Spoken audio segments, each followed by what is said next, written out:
We turn now to growing concerns around the proliferation of misogyny online and its migration into real-world interactions, especially those involving young men. John Yang has this story about a Detroit teenager's experience and the broader implications of this trend.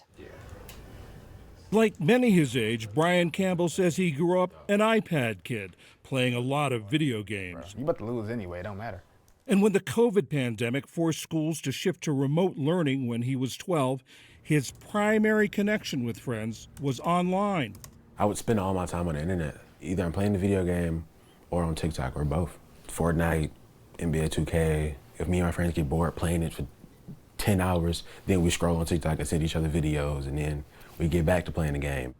Eventually, content with a specific perspective started showing up on Campbell's feeds. It is so easy to become a top-tier male in the world today because the competition is so ridiculously low. Topics masqueraded as informational kind of male improvement. I think a lot of these people have lived more life. They're rich, they're nice car, all that. Like what society says is the ideal for a young man. The message appealed to Campbell, and the more he engaged with it, the more he saw. Campbell had found himself in the heart of what's known as the manosphere. The term broadly refers to online communities that create and share content aimed at men and boys. But there's growing concern about the ideas behind that content. Misogynistic, often conspiratorial beliefs about gender roles and masculinity. And thanks to a handful of key influencers, the manosphere's reach has exploded. In an attempt to quantify that growth, researchers in Dublin set up accounts on multiple social media apps, posing as teenage boys. Last year, they reported that in less than half an hour, every one of the accounts was fed manosphere content, whether they sought it out or not. In the post-Me Too movement, we've seen this surge of online misogyny in particular. Cynthia Miller-Idris is the founder of the Polarization and Extremism Research and Innovation Lab at American University. Her book, Man Up, The New Misogyny and the Rise of Violent Extremism, will be published in the fall.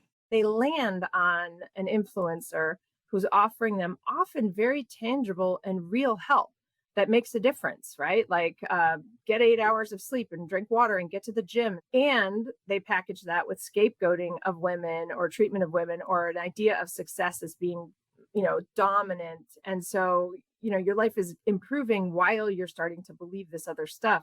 Women sell purity, men sell success. This is seen as a more dominant position. A woman wants sex more than the guy does. The average woman will always cheat more than the average man. That's the sort of content Campbell was seeing. Soon, he was echoing those ideas. How women want to control us and, us as young men, we have to not be at the whim of women and stuff I didn't really know what I was talking about, but it sounded good. Campbell's dad, Al, and his older brother, Brandon, who had fallen down similar rabbit holes when he was younger, noticed a change. He started mentioning a lot of things typical of someone who believes that the world is against them, where you think that if you are not, I'll say in quotes, superior, then something's wrong. He was kind of taking on opinions that didn't sound like his own. They were opinions that I myself once had because I had gained them from someone else. While Brian was seeing this material, were you aware of it? I guess I didn't really pick up on it at first. But over time, you say a few things, it gets a little concerning, hey, my wife's gonna clean up after me. Being the alpha male and the this and the that and the type of guy that's the strongest, the baddest, and everybody needs to bow down and respect you, but then you don't have to respect anybody else. When it comes to behavior like this, there's really no excuse for it, but there may be an explanation for it. Psychologist and author Lisa Damour specializes in adolescent development. It's helpful to think about 12-year-old boys in broader context. Girls hit puberty before boys do. So what this means is that for 7th grade boys in general, the girls are often beating them at recess, and then they come into the classroom and the girls are often beating them in school. So if you are a 12 or 13-year-old boy and you have had a very rough day at school where a girl outran you at recess and then had all the right answers when you didn't understand what was happening in class, and you come home feeling pretty small and you hop online and there is somebody telling you, listen, guys are actually great and the thing that's holding us back are girls, that is pretty compelling. Jamie, I want you to listen carefully. Online radicalization and the manosphere are at the center of the Emmy-nominated Netflix miniseries Adolescence, the platform's most-watched show in the first half of the year, with 145 million views. It's a fictional account of how these influences lead a teenage boy to murder a female classmate. It's a call to action by the manosphere. 80% of women are attracted to 20% of men. You must trick them because you'll never get them in a normal way.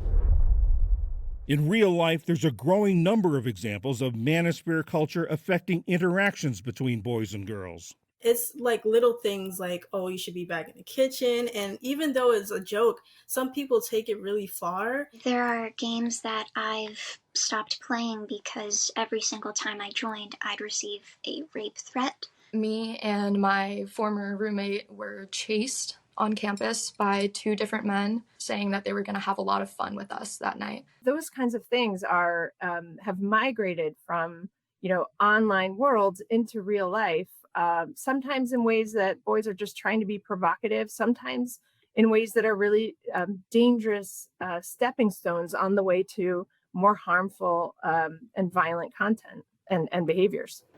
Experts say the key to combating the spread of these ideas and preventing their worst effects is to engage with young men. Don't start with a lecture.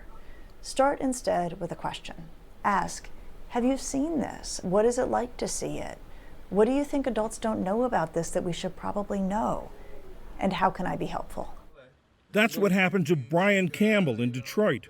Around Thanksgiving 2020, his older brother, home from college, sat him down for a long conversation. So I wanted him to have a more, reflective idea of how he was engaging with others, how he viewed people, and how he interacted with them, less as like ideas or groups of people, but as individuals.